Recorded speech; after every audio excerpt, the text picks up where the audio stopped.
श्रीमद् भगवद गीता तब तक नहीं पढ़ी थी जब तक मुझे ये ज्ञान नहीं हुआ कि हम सब आत्माएं हैं और ये जिंदगी हम आत्माओं के लिए एक इम्तिहान है अपने अंदर से अपने सबसे अच्छे रूप को बाहर निकालने का। और भगवद गीता इस इम्तिहान को पास करने की एक अहम किताब। भगवद गीता के 18 अध्याय हैं और ये संस्कृत में परमात्मा द्वारा दी गई थी। समय के साथ संस्कृत भाषा रोजमर्रा की जिंदगी से निकल गई और ये ज्ञान मनुष्य से दूर हो गया।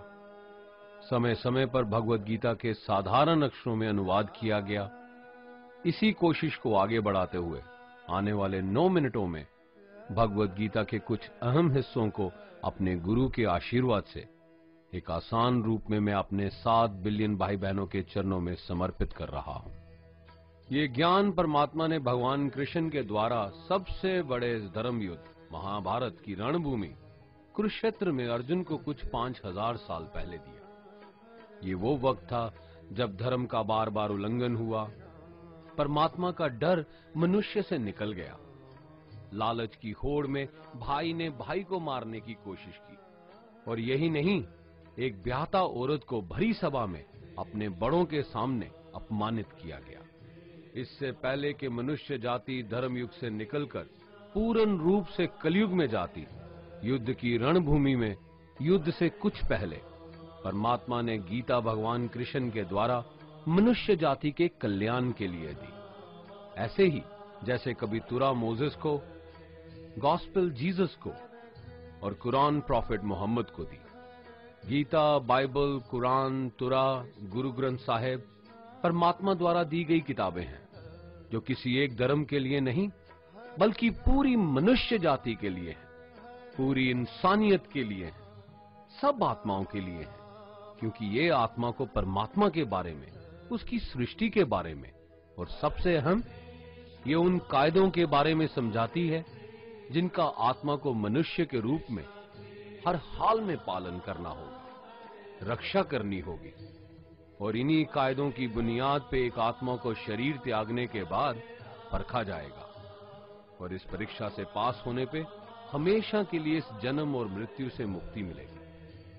परमात्मा भगवद गीता में कहते हैं कि मैं ही सबकी शुरुआत हूं, मैं शुरू से भी पहले था और सब खत्म होने के बाद भी रहूंगा। सब मुझ में है और मैं सब में हूं। जो भी तुम छू सकते हो, देख सकते हो, चख सकते हो या सुन सकते हो, वो सब मैं हूं। ये नदियां, पहाड़, सूरज, ग्रहण, चांद, सितारे सब मैंने बनाए हैं। मैंने ही भगवान, शैतान, राक्षस और इंसान बनाए। मैं सर्वव्यापी हूं, सब में रहता हूं, सब में मैं हूं, मैं ही हूं। मैं ही ब्रह्मा बन के सब बनाता हूं और रुद्रा बन के सब नष्ट कर देता हूं। मैं ये सृष्टि यूं ही बनाता और तोड़ता रहूंगा ताकि आत्माओं को मौके मिल सके इस जन्म और मृत्यु से एक दिन मोक्ष पाने को, हमेशा के लिए परमात्मा के साथ रहने को। भगवद गीता कहती है कि इस सबसे बड़ी परीक्षा के लिए परमात्मा ने प्रकृति का निर्माण 5 तत्व हवा, अग्नि, जल, पृथ्वी और ईथर से किया, जिन्हें हम छू के, चख के, सूंघ के, देख के समझ सकते हैं। पर खुद परमात्मा इन 5 इंद्रियों की समझ से बाहर है। उन्हें आत्मा इन इंद्रियों से नहीं जान सकती।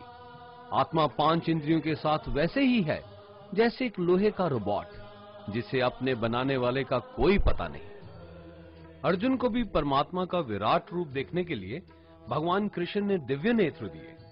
भगवद गीता समझाती है कि आत्मा अजन्मी है, इसे कोई मार नहीं सकता, कोई जला नहीं सकता, डुबा नहीं सकता, काट नहीं सकता। लेकिन आत्मा को परमात्मा के साथ हमेशा रहने के लिए ये परीक्षा रूपी जीवन में बैठना ही पड़ेगा। इस परीक्षा के लिए परमात्मा से बिछुड़ के आत्मा को पृथ्वी पे किसी न किसी रूप में जन्म लेना पड़ता है और 88 करोड़ योनियों को जीने और भोगने के बाद एक आत्मा को मनुष्य का शरीर और दिमाग मिलता है। इस सबसे बड़ी मर्यादाओं की परीक्षा में बैठने के लिए हर मनुष्य को इस पूरी परीक्षा के दौरान तरह तरह की अच्छी और बुरी भावनाओं के चक्रव्यूह में अपने ही भाई बहन या मित्रों के साथ डाला जाता है, जिसमें हर आत्मा को अपने अंदर के तामसिक और राजसिक अवगुणों से निकल के सात्विक जीवन में प्रवेश करने के मौके मिलते हैं। हमारे तामसिक गुण वो हैं जो हमारे अंदर हीन भावना पैदा करके हमें खुद को उदास और नुकसान पहुंचाते हैं, और हमारे राजसिक गुण हमें ईर्ष्यालु और लोभी बना के दूसरों के प्रति नुकसान पहुंचा सकते हैं। इस परीक्षा के दौरान हर आत्मा को तामसिक और राजसिक गुणों को खत्म करके अपने सात्विक गुणों से परिचित होना पड़ेगा। सात्विक गुण वो हैं जो आत्मा को अपने आसपास की हर चीज से जोड़े और उन्हें प्यार करना सिखाते हैं। परीक्षा के दौरान हर आत्मा को जीवन के चारों स्तंभ धर्म, अर्थ, काम और मोक्ष का ज्ञान पाके ही मुक्ति मिलती है। यही वो द्वार हैं जिन्हें समझ के ही आत्मा परमात्मा को समझ सकती है। पहला द्वार धर्म का है और शेर इसका प्रतीक है। धर्म वही है जो गीता में लिखा हुआ है, वेदों में लिखा हुआ है, गुरु ग्रंथ साहिब, बाइबल या कुरान में लिखा है। धर्म वही है जो धारण किया हुआ है, जिसे आपका दिल मानता है, जैसे झूठ नहीं बोलना, चोरी नहीं करना, भगवान का निरादर नहीं करना, दूसरों को नुकसान नहीं देना, यही सब धर्म है। और हर आत्मा को अपने जीवन काल में हर समय धर्म का पालन करना होगा और उसकी रक्षा करनी होगी। दूसरा द्वार अर्थ का है और घोड़ा इसका प्रतीक है। हर आत्मा अपने हर जीवन काल में अपने पृथ्वी पे होने का अर्थ या मूल कारण समझेगी। इस जिंदगी में भोगने वाली चीजें और रिश्तों का आनंद लेगी। अच्छा बेटा या अच्छी बेटी, अच्छा भाई या अच्छी बहन, अच्छा पति या अच्छी पत्नी बनके हर दुनियावी रिश्ते पर खरी उतरेगी और इस परीक्षा को पास करेगी। तीसरा द्वार काम का है। भगवत गीता समझाती है कि हर मनुष्य के अंदर काम, क्रोध, लोभ, मोह, अहंकार और ईर्ष्या जैसी 6 भावनाएं हमें अपने और दूसरों के प्रति नुकसान पहुंचा सकती हैं। इन भावनाओं को हर मनुष्य को हमेशा अपने नियंत्रण में रखना होगा, क्योंकि इनके बहाव में किया हुआ कोई भी काम हमारे जीवन भर की परेशानी का कारण बन सकता है। और एक आत्मा संतोष और सादगी से इन भावनाओं पे हमेशा के लिए विजय पा सकती है। चौथा स्तंभ मोक्ष का है और हाथी इसका प्रतीक है। इस परीक्षा रूपी जीवन में हर मनुष्य हर समय कुछ इच्छाएं रखता है। कुछ इच्छाएं एक ही जन्म काल में पूरी हो जाती हैं, पर कुछ अधूरी रह जाती हैं और उनके पूरा होने के लिए आत्मा को वापस पृथ्वी पे आना पड़ता है। भगवत गीता समझाती है कि हमारी इच्छाएं ही मूल कारण हैं हमारे पृथ्वी पे वापस आने का, और अगर हम कोई भी इच्छा ना रखें तो हम इस जीवन और मृत्यु से मुक्त हो सकते हैं। ये द्वार माफी का भी है। जिन्होंने आपके साथ बुरा किया उनको माफ करके और जिनसे आपने बुरा किया उनसे माफी मांग के मुक्ति पाई जा सकती है। जब तक आत्मा इन चारों दरवाजों धर्म, अर्थ, काम और मोक्ष को समझ नहीं लेती, तब तक आत्मा को बार बार इस मनुष्य रूप में आना ही पड़ेगा। परीक्षा का समय खत्म होते ही आत्मा शरीर और अन्य सब वस्तुओं का त्याग कर देती है। जो भी संसार में रहकर बनाया वो अब किसी और का होगा, और आत्मा अपने कर्मों के फैसले के लिए चली जाती है। आत्मा के अच्छे बुरे कर्मों का हिसाब होता है। अपने अच्छे कर्मों के लिए आत्मा कुछ वक्त के लिए स्वर्ग और दुष्कर्मों के लिए नरक पे चले जाती है। नरक में आत्मा को अपने पापों के अनुकूल सजाएं मिलती हैं, पर सजा खत्म होने के बाद आत्मा को फिर से एक नया शरीर और नया दिमाग मिलता है इस परीक्षा में फिर से बैठने के लिए। और हर परीक्षा में वही सब फिर दोहराया जाएगा, जिंदगी के 4 स्तंभ धर्म, अर्थ, काम और मोक्ष को समझने के लिए। हर जन्म में अपने कई जन्मों के कर्मों के हिसाब से हर आत्मा को कभी अच्छे और कभी बुरे हालातों से जाना पड़ता है। लेकिन जब तक आत्मा परमात्मा के साथ योग को नहीं समझ लेती, वो मुक्ति नहीं पा सकती। भगवत गीता समझाती है कि मनुष्य अपने शरीर, दिमाग या दिल से भगवान को पा सकता है। शरीर द्वारा किए कर्मों के माध्यम से परमात्मा को पाने को कर्म योग कहते हैं। ऐसे कर्म जो परमात्मा की इच्छा से हों और दूसरों के कल्याण के लिए हों।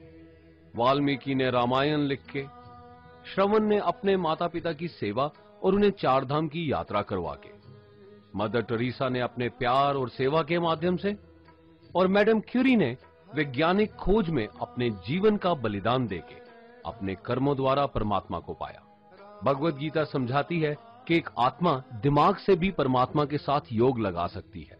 इसे राजा योग कहते हैं, क्योंकि दिमाग या मस्तिष्क सब इंद्रियों का राजा है। एक मनुष्य अपनी आस्था, सांस प्रणाली, आसन, अभ्यास, साधना और तपस्या से परमात्मा को इस योग के रास्ते पा लेता है। इस योग को समझने के लिए हमें अपने अंदर की एनर्जीज यानी चक्रा और कुंडलिनी को समझना पड़ेगा। आत्मा मस्तिष्क से मेडिटेशन या ध्यान लगा के परमात्मा के साथ योग लगा सकती है। शंकराचार्य, स्वामी परमहंस, स्वामी विवेकानंद और उनके जैसे कई योगी इस योग के रास्ते परमात्मा के साथ संधि लगा पाए। परमात्मा भगवत गीता में कहते हैं कि अगर किसी आत्मा को धर्म ना भी समझ आए, योग ना भी समझ आए, पर अगर वो मेरी शरण में आ जाए तो मैं उसके सारे पाप माफ कर देता हूं। परमात्मा को ऐसी दिल की गहराइयों से पुकार के पाने को भक्ति योग कहते हैं। चैतन्य महाप्रभु, मीराबाई और भगवान हनुमान इस योग के सबसे बड़े उदाहरण हैं। लेकिन कभी आत्मा अपने होने का मूल कारण भूल के धर्म का उल्लंघन करे या पाप के रास्ते पे निकल जाए तो उसे ठीक करने के लिए परमात्मा खुद किसी रूप में पृथ्वी पे जन्म लेते हैं। आइए श्री भगवत गीता, गुरु ग्रंथ साहिब, तुरा, बाइबल, कुरान या ऐसी किसी भी दीनी किताब को पूरा पढ़ के इस जिंदगी के असली मायने समझें और परमात्मा के साथ योग लगाएं। अगर आपने इसे पसंद किया तो इसे औरों को बांटिए, ताकि सब आत्माएं अपने यहां होने का मूल रूप समझ सकें और इस जन्म और मृत्यु से मुक्ति पाके हमेशा परमात्मा